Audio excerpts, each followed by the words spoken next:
This is KGW News at Sunrise. This is why we should be treating our seniors better.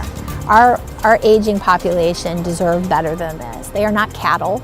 They should be treated as real humans. The Oregon Department of Human Services shut down a senior care facility late last week, forcing all of its residents to move out. Ahead on Sunrise, why the department is saying the facility wasn't a safe environment.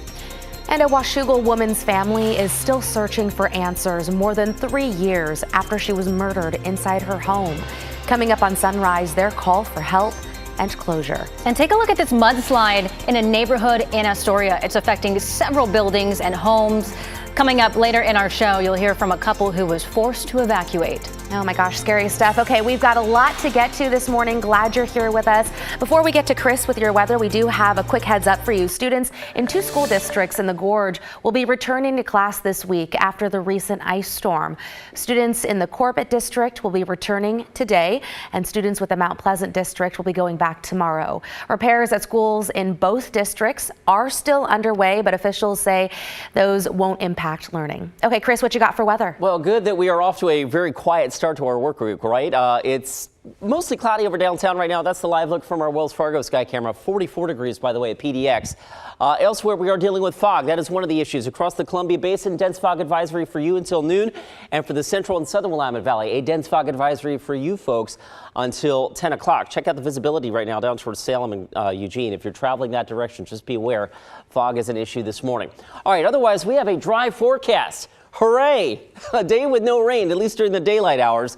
I've got us mostly cloudy, 56-ish for the east side of town. I think folks in downtown and across southwest Portland may have another day in the 60s. So feeling downright spring-like on this final Monday of January. All right, let's get you out the door and a live look at the roads right now. We take you out to Gresham. Photojournalist Eric Patterson live on the scene of an injury crash right now. You are looking at Burnside near Main Avenue, and right now Burnside is closed between Main Avenue and Eastman Parkway. You can see a number of police on the scene there.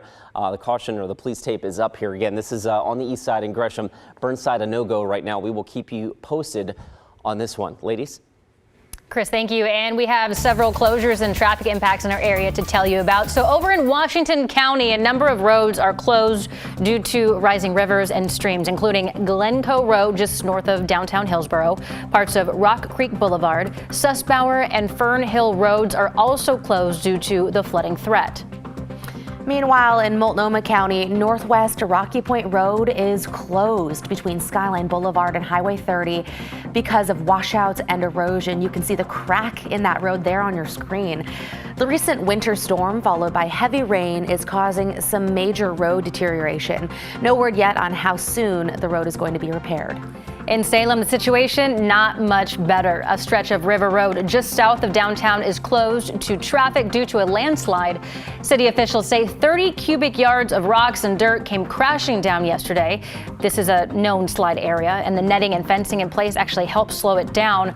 The road will be closed until it can be cleaned up and the hillside can be analyzed for future threats. And last but not least, Amtrak service is set to resume this morning after another landslide disrupted service between Portland and Seattle. This time the slide happened near Philida. It was the third slide last week in the very same spot. Amtrak provided bus service for passengers. Be sure to check Amtrak's website, though, before heading to the station today if you plan on traveling. Developing now in Vancouver, police are investigating a crash that killed a pedestrian on the city's northeast side. It happened on 4th Plain Boulevard near the intersection of 137th Avenue. First responders arrived just before 8 p.m. to find bystanders giving the victim CPR in the middle of the road, but the victim died on scene. Police say the driver stayed at the location. Families have been scrambling to find a new place for their loved ones to stay after the state of Oregon abruptly shut down a senior care facility. This after several violations and after someone who lived there died. Devin Haskins is live in Sandy at that facility. Devin, the state says people living there weren't safe. Yeah, and DHS stepped in and suspended their license. It is closed this morning. The Mount Hood Senior Living Facility closed this morning after DHS, Department of Human Services, found multiple violations. So Mount Hood Senior Living is a memory care and resident facility here in Sandy. On Friday, all the residents had to move out of the after the facility was forced to close. A DHS document explaining the suspension listed 7 violations. The most serious one, in December of 2023, last month, a woman left the memory care unit and was found dead a day later. Other violations included that it didn't provide a safe or sanitary kitchen. The document also says Mount Hood Senior Living did not properly train staff and failed to safely administer medication. KGW talked with the family of those that were staying at the care unit as they now try and figure out what to do next. How are we supposed to collectively get my aunt to a point of stability again? This has been wholly disruptive to her and to the rest of her family. It is not easy to move somebody from one facility to another facility, and these are people who are very vulnerable, and a lot of them have really significant health problems. So. A spokesperson for DHS tells KGW that Mount Hood Senior Living has a right to appeal and fight the suspension of their license and can ask for a hearing. We'll keep on top of this and keep you updated. For more information, just head to our website, kgw.com. Back to you. Thanks for that report, Devin. Now to an unsolved homicide from Southwest Washington in 2020. The family is pleading with the public for any help in solving the case. Sydney Dorner has their story. Sandra Ladd was murdered right here in the Summer Slope neighborhood of Washougal, Washington. Her family has no idea why or who did it almost 3.5 years later. It's time. We need to have some closure to this and let my aunt have justice. We want more answers. We want to be able to understand what's going on and why it's taking so long. Over the weekend of June 12, 2020, Sandra Ladd was murdered in her home on 41st Street in Washougal, Washington. The next thing that we know is 911 was called on June 14th, which would have been Sunday. So somehow in that time the murder took place. I'm not sure when. We haven't been told any of that detail. Kelly says Sandra had just come back from a trip to Long Beach with her family. She was at home. She was found at home and she had been stabbed. Sandra was 71 at the time of her death, dedicated to her 4 children and 6 grandkids. And she devoted all of her time and love to her children, raising them, and her grandkids. She always put everybody else first and herself last. Ladd spent 30 years working at the Washougal School District as an administrative assistant. Kelly says someone must know something. May have heard something. Even if they're scared, they need to come forward for the family, please, and for my aunt. We need justice. Crime Stoppers of Oregon is assisting with the case. They're offering $2,500 in cash to anyone who gives a tip that leads to an arrest. Tips can remain anonymous. Sydney Dorner, KGW News.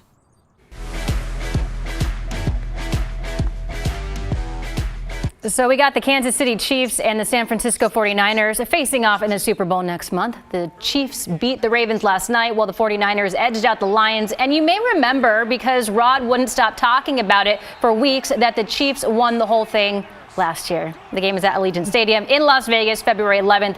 Kickoff is at 3:30 p.m. our time. Okay, Chris, I know you've got lots to talk about with weather. Are you rooting for one of those teams, by the way? I mean, as an Eagles fan, there's always a little part of me that still loves Andy Reid. Okay. Andy Reid is, of course, the Chiefs coach. Of course, their Super Bowl appearances are beginning to mount up. So, maybe, I don't know. I was kind of rooting for the 2 other teams. Got to it. make it to the game. But, Well, speaking of mounting up, our rain totals going crazy, nice right? Segue. Yeah, super. So we are already upwards of, we're sitting at 9.5 inches of rain for the month of January. Let's get to the weather wall right now, and you will see that 9.41 inches. So only 6 Januaries have been wetter than that at PDX in the 81 years or so that we've kept records there. And when you put that together with December, it's been a really wet winter, right? We've only had 2 days this month where PDX has not had at least a trace of rain.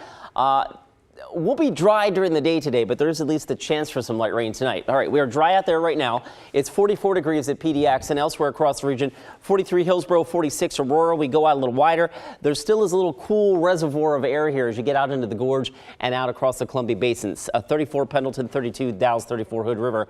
And some of that cooler air kind of seeping through the gorge will keep the east side and the east metro area cooler than the west side. And that was really noticeable yesterday as we saw some peaks of sunshine in the afternoon. Hillsborough got into the 60s, right? I think the same story today. Hillsborough, Tiger, Tualatin, Wilsonville, down towards Woodburn. You will get into the 60s. PDX will probably stay in the 50s today because we're going to still kind of feel a little bit of that cooling influence out of the gorge. And of course, the gorge itself will be in the 40s for highs today. Hood River and the Dalles getting into the 40s. Meanwhile, Salem into the 60s.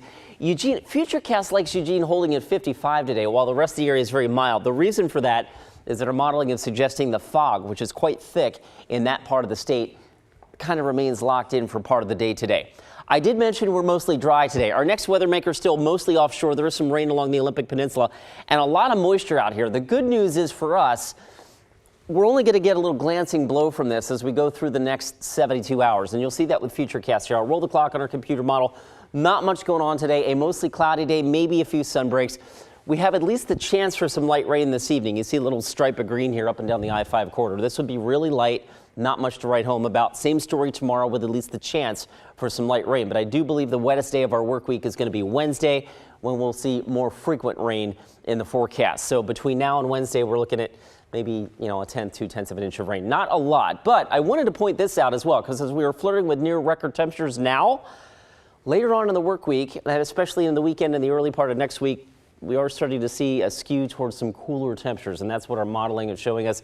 This is the outlook from the Climate Prediction Center that does kind of skew towards some slightly below average temperatures as we get towards the end of our 7-day forecast with highs in the 40s this weekend.